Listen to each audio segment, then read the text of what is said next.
For 42 years I have been talking about this subject. When I met my guru, he told me to set aside all these various gods. He told me that my consciousness, because of which I experience the world, is prior to everything. That means I should reflect on this consciousness only, go to its source and find out what it is. The fact that I am experiencing that I am and the world is proof that when the dissolution of the universes took place, I was unaffected. If I were to have died at that moment, I would not be experiencing this existence. So many great people have said something like Krishna, but when somebody speaks out, he should first know that he is. Subsequently, something occurs and he speaks, but prior to saying anything, that I consciousness must be present. There was a time in the absolute state when there was no beingness, and then beingness appeared and you said something. So whether it is true or false, prior to the appearance of beingness, you did not know that you were. So whatever you said after the beingness appeared, whether true or false, is also the same. The source of this beingness of the knowledge I am that you have is in the blade of grass and the grain of rice. Those people who expound knowledge believe that the world is first, and they were born in it afterwards. So long as this conviction is there, they cannot expound knowledge. They do not know better. When the I consciousness is there, then only the words come out. Prior to the appearance of that consciousness, are there any words? No. You were unknowing of your own existence. Now the first thing you come to know is that you are. And then you say something that occurs to you, don't you? So whatever you say, whether it is the truth or not, what is the basis for it? When the beingness is not there, there are no words. Once the beingness appears, whatever occurs is taught to the disciples and is promulgated as religion. But they are only concepts. That you exist, how do you come to know it first? Because of what? Now at this moment you come to know that you are. How do you know? I don't know. It is just that this sense is with me. That is all. I can't trace its source. When you know the source of this beingness or I consciousness, that is liberation. Then you become free. Not until then. All I know at this stage, from following the practice Maharaj recommends, is that the more I dwell in that, happier I am, and the less concerned I am with my status in the world. Whatever you are saying is just a saying in this world. Prior to the appearance of beingness, if you had known about your existence, eternal and absolute, knowingly would you have entered this form, this body. Now what has happened is that you did not know you were there initially. Only when you became a 2 or 3-year-old child, you started knowing that you exist. So whatever happened until then, 9 months in the womb and 1 or 2 years afterwards, is pure ignorance. Unknowingly, all this has happened. So the question is, prior to entering the womb, knowingly, would you have done it? Well, it depends on what sort of advertisement I saw about the world. Knowing what I do now, I don't think that I would have wanted to. Upon a person's death, the first stage is that he does not know that he is. Beingness has left. The consciousness, the I amness, is not there. Then the doctor comes and confirms it, and the body goes for cremation. And because of that which caused the I am knowledge to be present, the body material is there, but that I am knowledge is now absent. That I consciousness is not there in the body, so whether you bury or cremate it, cut it into pieces, whatever you do, does it matter? There is nobody to protest. I am giving you some homework now. Whatever you have heard, when you go home, ponder on this subject and write down some points. If you have any questions, you may ask them the next day. Interpreter. Many of the disciples write to Maharaj and say, I am separated from you, being in the West, and you are here. I don't have money to come, but I don't feel you are not here. You are here. You and me are one. That sort of letters he is getting. they are also experiencing the oneness, the non-dual state. They don't go beyond that. But they cannot transcend. They cannot go beyond that. But still they feel they should come here, although there is oneness. I tell them, when they come here, your consciousness is myself. So long as you have the conviction that you are a man or a woman, then you miss me. But if you take yourself as the consciousness, then I am always with you. That I call marriage. You want to get married with me? Then have these convictions. Now I am again going to the source. Janmarlana means birth, marriage. Who are the two parties that are getting married at the source? Janmarlana, the birth marriage, or the union of two entities?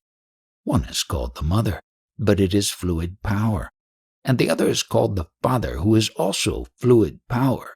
When they unite, that is birth. This is my spirituality, my study of spirituality. This is what I have been doing all these years, and I have come to the stage to know that I am that principle which was unaffected by the dissolution of the universes. Those are my convictions. I am telling you from my experience that I did not undergo any pain when the whole universe was on fire, was being destroyed. I was unaffected. Is it true or false? Of Maharaj's experience? Yes. I believe it, that it is true.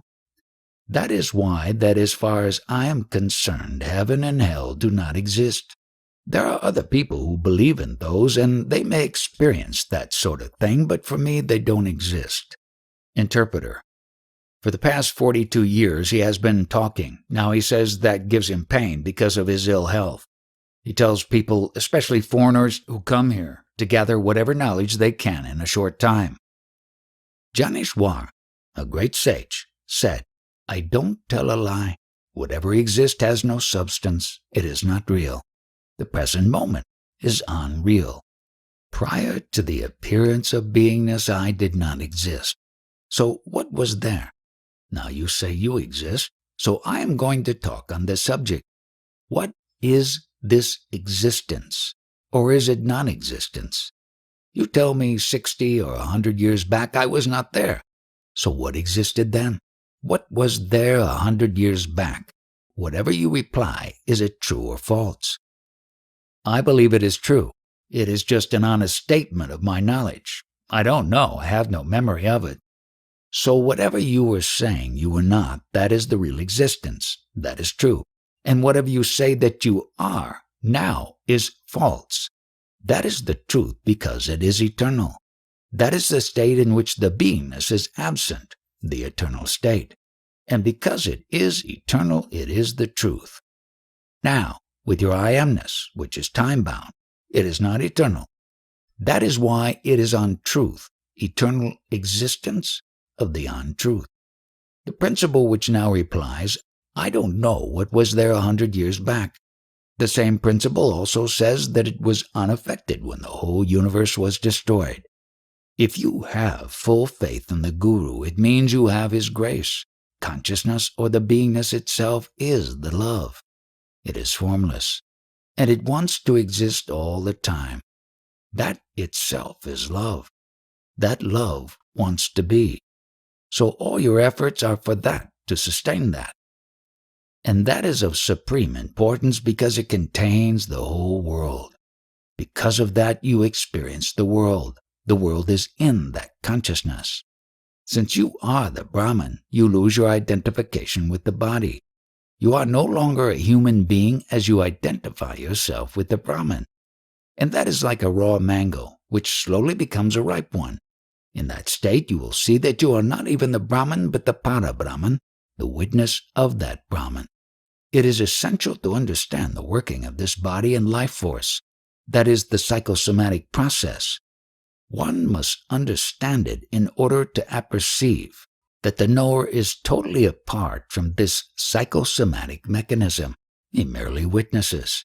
Now, in this body, the life force is a concept, but conceptually there are 4 parts. The one we normally know and understand are the Madhyama and the Vaikari.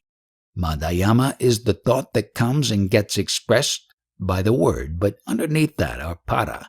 and Pajanti. They underlie and start the whole process. When the words have come out spontaneously through the life force, the breath, they are known as Vedas. When a stage is reached where the Vedas are no longer able to explain what happens, we call it Vedanta, which means the end of the Vedas.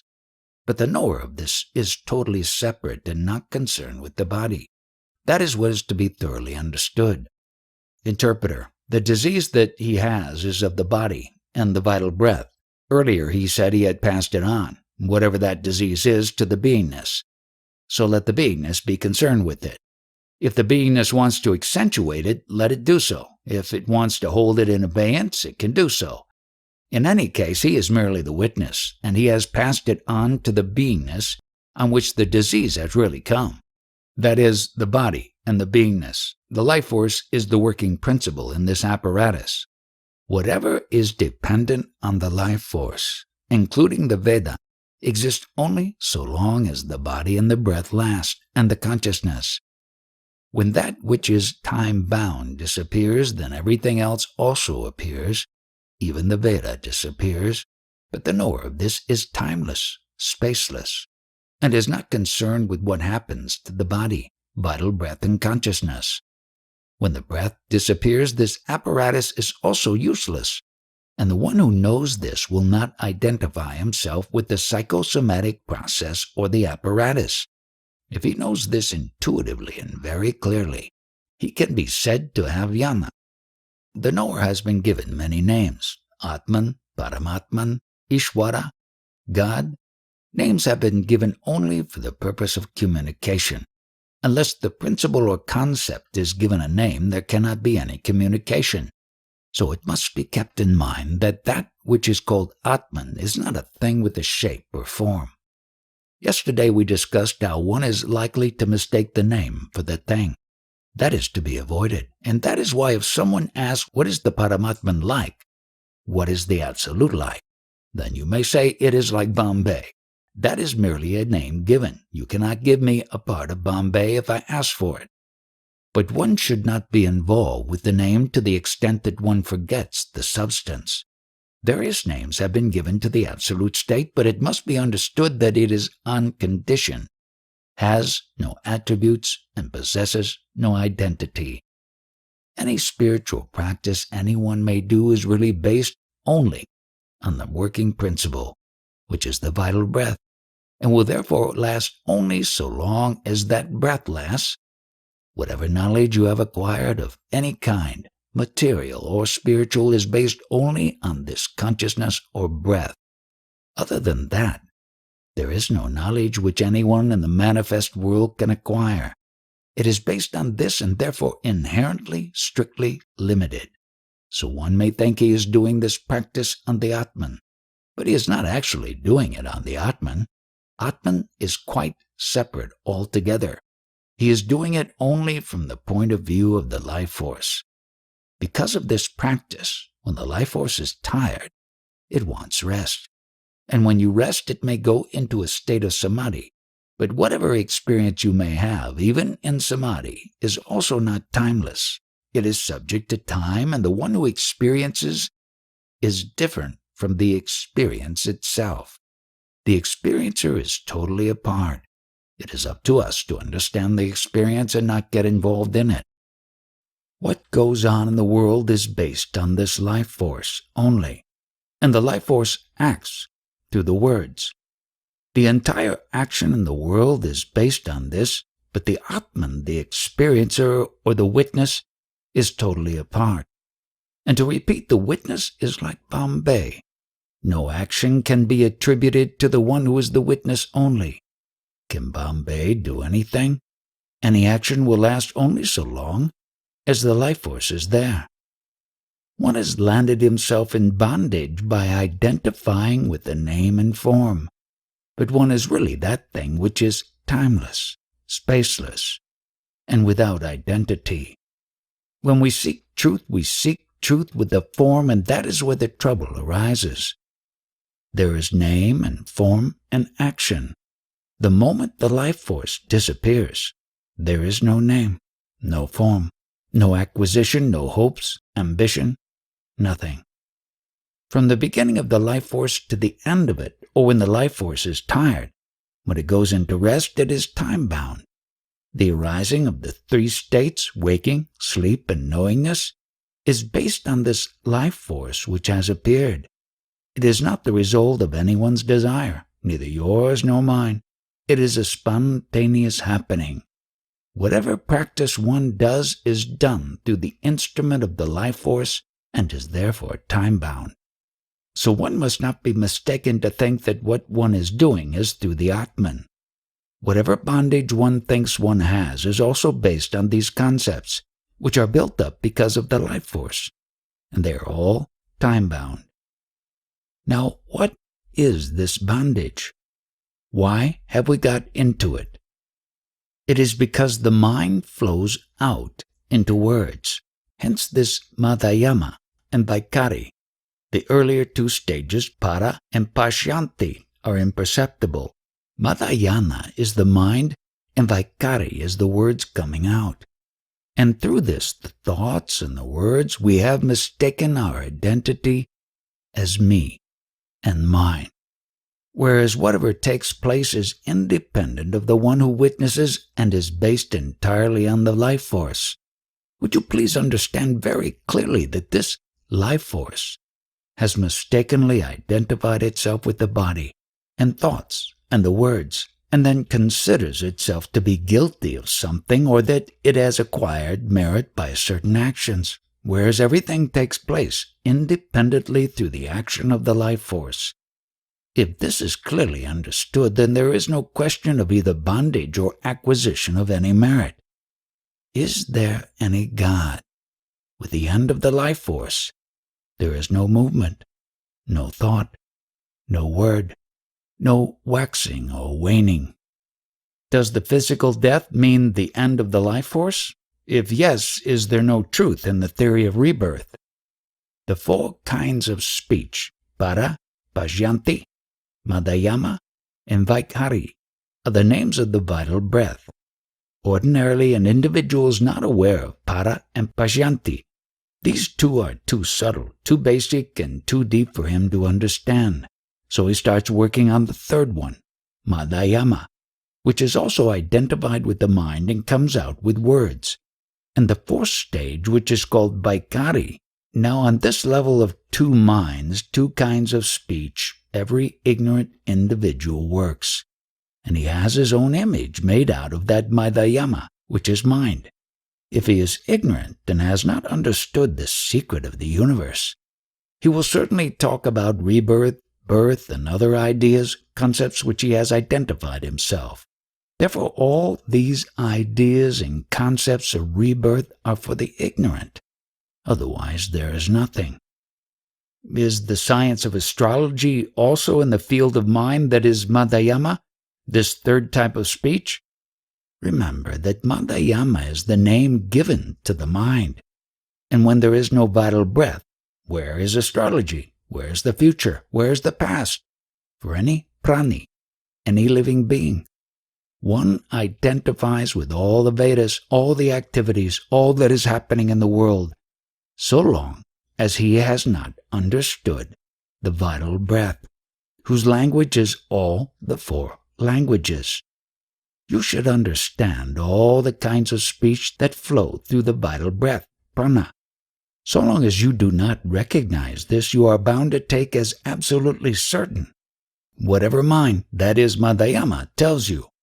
Those concepts which the mind has given you will be final for you. Thus, there will be heaven and hell and all kinds of merit and demerit.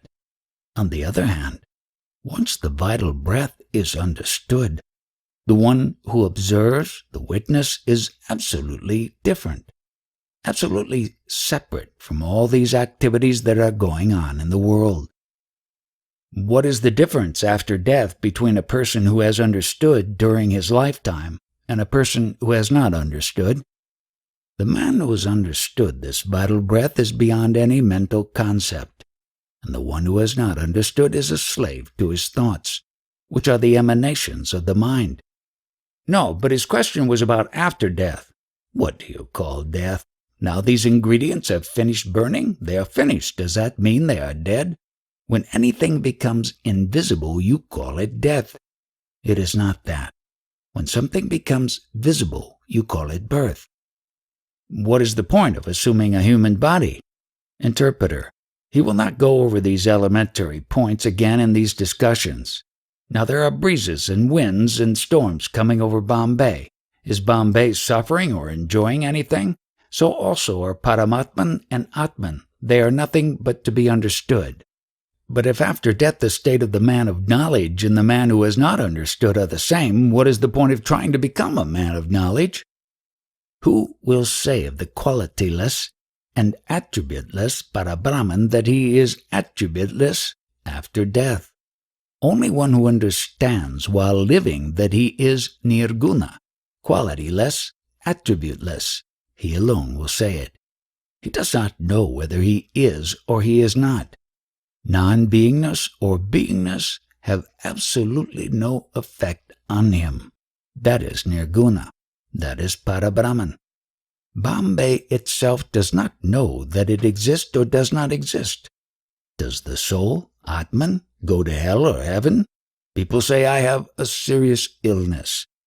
But what am I experiencing? I am experiencing only the vital breath. The vital breath sets and the beingness goes. But I am not affected. I am asked the question, can we say that you and I are identical? So I say, show me the sample of what you are and show me the sample of what I am, then I can tell you whether we are the same.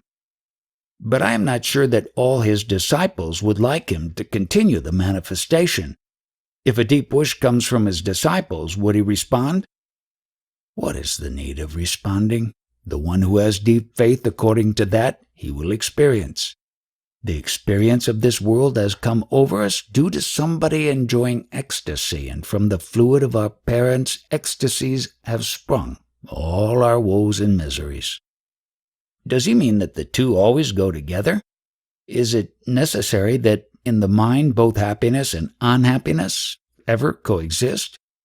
All these concepts are the result of not understanding your nature. Because you have not understood what you are, misery is the result. Does Maharaj look after his family and other things responsibly? Interpreter. Yes, and more than that.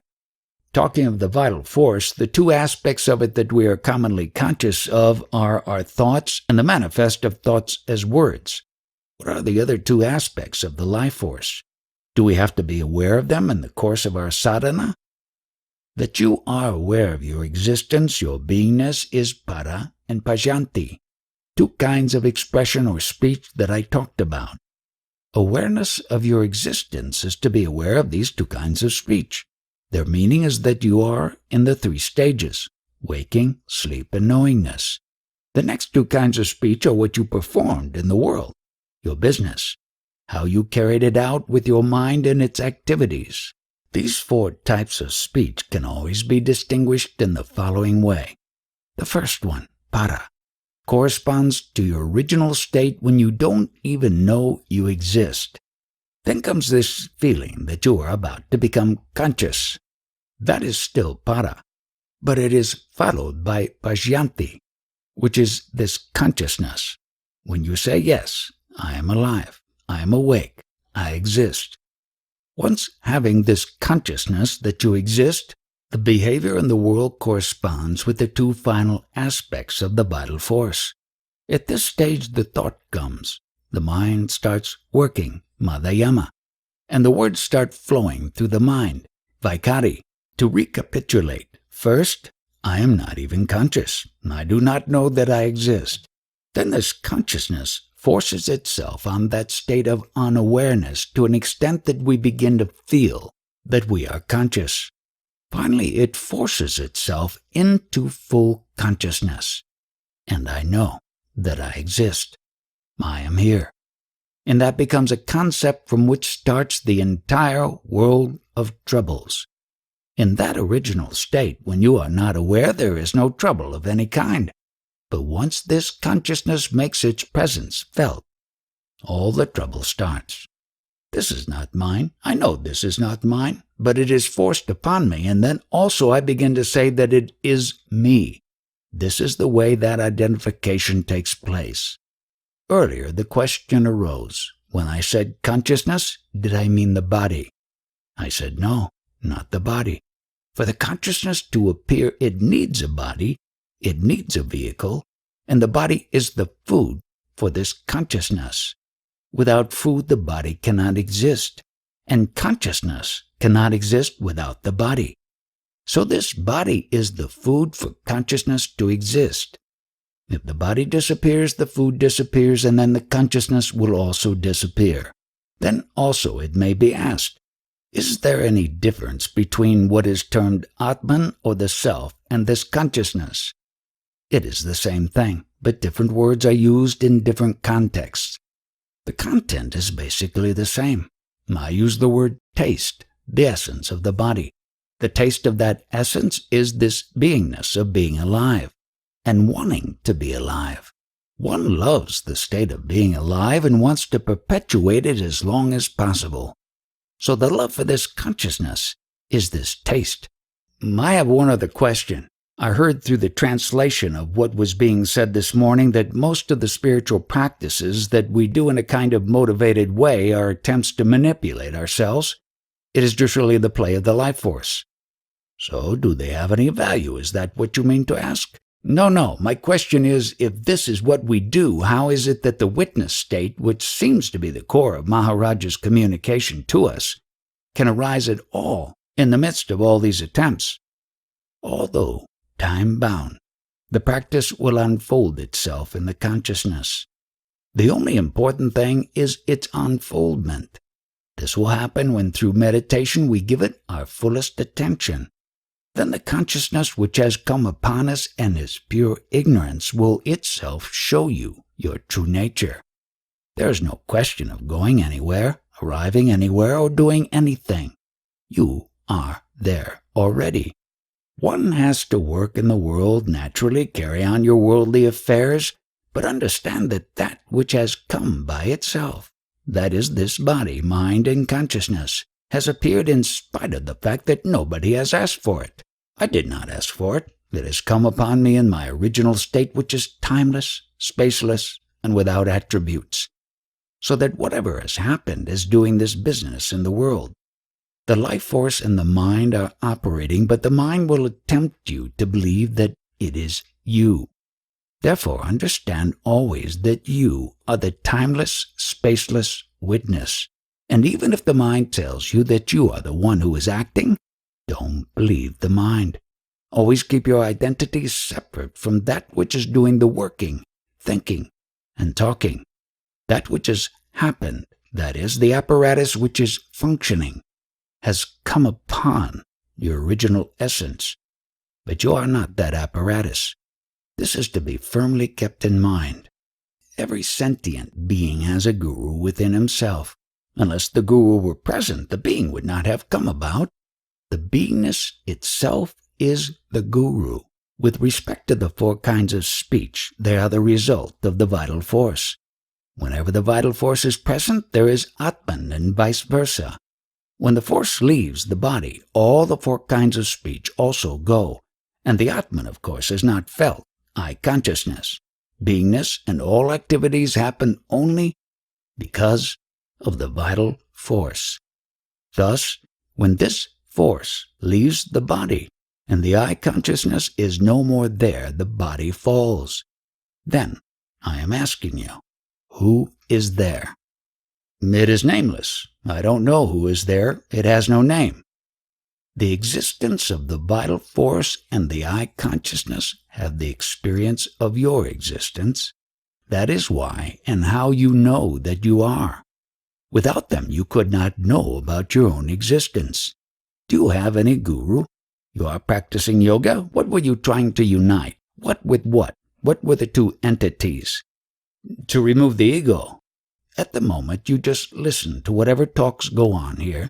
So sit in the back somewhere. If you like it, you can stay. Otherwise, you need not come. But don't ask any questions. Just listen to the questions and the replies. As a newcomer, you want to ask questions? You think you don't know? That is correct. And whatever you think you know, that is not correct. Whatever you understand is not correct. And whatever you do not understand is correct. The former has a beginning and an end. Whatever you do not understand has no beginning and so no end. The mind has to be still because its movement is to create a disturbance. You said you are not the mind. So whether the mind is quiet or unsteady, how are you concerned? You are not the mind. Whatever you don't know, you are. So do you feel the need to sit here any longer? What I meant is, if you really understand what was said, there is no need to attend.